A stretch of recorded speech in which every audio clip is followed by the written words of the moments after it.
Vijay factor நீங்க ரொம்ப நாளாவே கடுமையா விமர்சித்து வர ஒரு விஷயம்.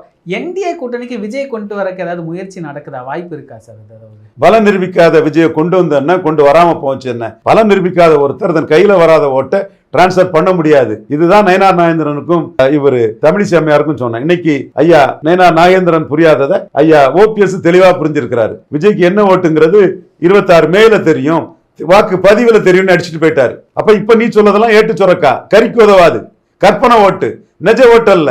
கருத்து கணிப்பு தான் ரெட்டிகள் எங்க நிறுவன கருத்து கணிப்பு விஜய்க்கு 4 to 6% போடுறான். எத்தனை வருதுங்கிறது 26 மேல தான் தெரியும்.